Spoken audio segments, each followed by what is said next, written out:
enfrentando doenças, que tem alguém que você ama que está doente e você está lá. Eu quero louvar a Deus por você.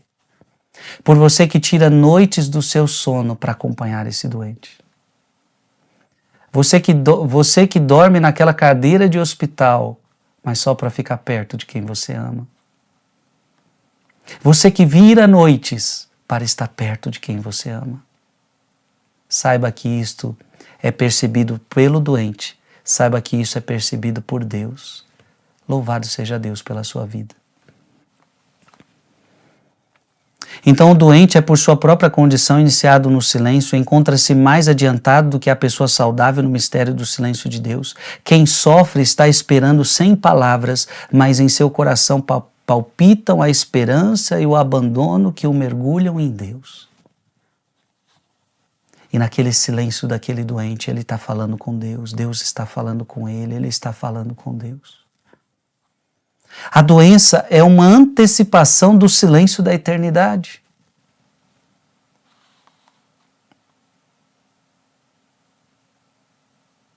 E veja, a doença, querendo ou não, ela vai nos preparando para a morte.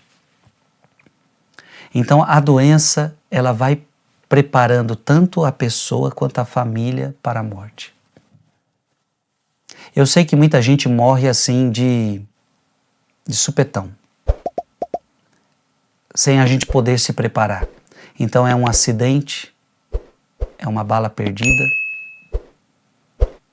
Existem mortes repentinas. Não teve como a pessoa se preparar, não teve como a família se preparar. Simplesmente uma queda, simplesmente um acidente e de repente essa pessoa se foi. Agora, se a gente parar para pensar, aquela pessoa que vai adoecendo pouco a pouco e vai perdendo a sua saúde pouco a pouco. Eu sei que não é um processo fácil. Como eu disse, eu acompanhei esse processo da minha avó. E você talvez acompanhou esse processo de tantas pessoas. A mulher que acompanhou o processo do seu marido, o marido que acompanhou o processo da sua mulher. Como não é fácil para você, viúvo, viúva. Pais que acompanham esse processo dos seus próprios filhos.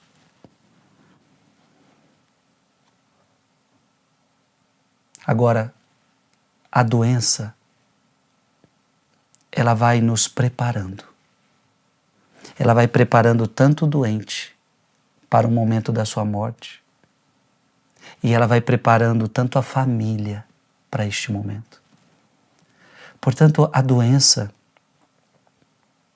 ela tem uma pedagogia importante que nós precisamos entender. Como eu pregava na pregação anterior, a doença nos mostra a nossa fragilidade. A doença nos mostra que o tempo nesta terra é breve e que muitas vezes a gente esquece. Achamos que vamos viver para sempre. E a doença, ela nos mostra que o tempo nesta terra, ele é breve. Mas perguntam agora para o cardeal Sará, e diante da morte? Qual é o verdadeiro silêncio? Quando Deus vem buscar uma pessoa, duas formas de silêncio se instalam. O dos vivos, petrificados, diante do desaparecimento de alguém. Então o primeiro silêncio que se instala é o dos vivos. Essa pessoa já não estará mais conosco. Essa pessoa já não faz mais parte da nossa vida. E, portanto, é um silêncio. O quarto dessa pessoa fala com a gente. O quarto dessa pessoa agora tem silêncio. O trabalho dessa pessoa agora tem silêncio. Ou seja, este é um silêncio difícil.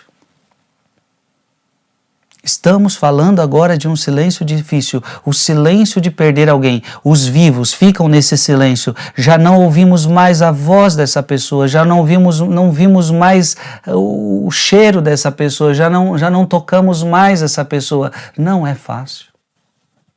Não é fácil. Então, o primeiro silêncio que se instala perante a morte é o silêncio dos vivos. E o do morto, que nos faz entrar no mistério da esperança cristã e da verdadeira vida. Os primeiros são postos diante do mistério de um silêncio agitado, triste, doloroso, inconsolável. Esse silêncio imprime nos rostos a angústia, a tristeza, a rejeição da morte que veio perturbar a sua tranquila indiferença. As sociedades ocidentais, traumatizadas pela dor e pelo sofrimento que acompanham a morte, rejeitam-na. O homem mortal, ou melhor, o homem moderno, ele quer ser imortal. O Cardeal Sará está dizendo o seguinte: nós temos dificuldades de lidar com a morte. É verdade ou não é? Nós temos dificuldades de lidar com a morte, com o silêncio da morte. É um assunto que a gente nem gosta de falar. Mas, meu irmão e minha irmã, é preciso que a gente fale desse assunto. É preciso que eu e você recordemos que nós não nascemos para ficar aqui para sempre. E, portanto, um dia eu e você vamos ter que partir.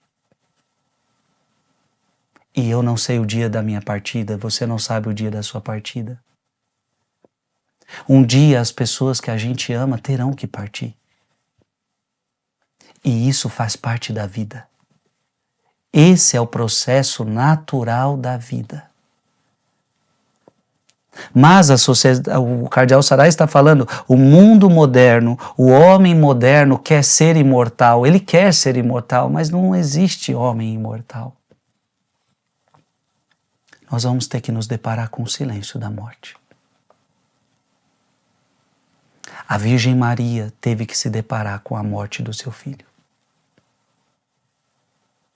Ah, mas a morte do meu filho foi injusta, a morte do meu marido foi injusta, a morte da minha mulher foi injusta, a morte daquela criança foi injusta.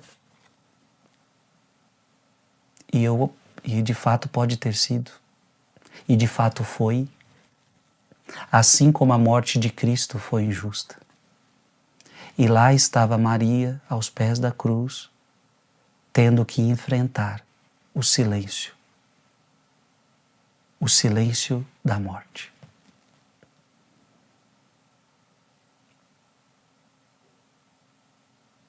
Não é fácil. O ser humano não consegue relacionar-se bem com a morte. Até porque a morte, lembrando que ela entra de uma forma dolorosa como um castigo, né? Vamos abrir a palavra de Deus? Abra a sua Bíblia em Gênesis capítulo 3. Gênesis capítulo 3.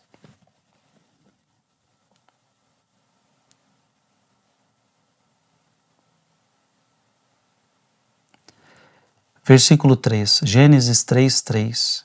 Mas do fruto da árvore que está no meio do jardim, Deus disse, não comereis dele, nem o tocareis, para que não morrais. Ó não, tornou a serpente, vós não morrereis. Ou seja, a ordem de Deus era que você não pudesse comer esse fruto. Se você comer esse fruto, a morte vai entrar. Essa morte dolorosa, essa morte que a gente não suporta. Então, amado irmão e amada irmã, não é fácil lidar com a morte.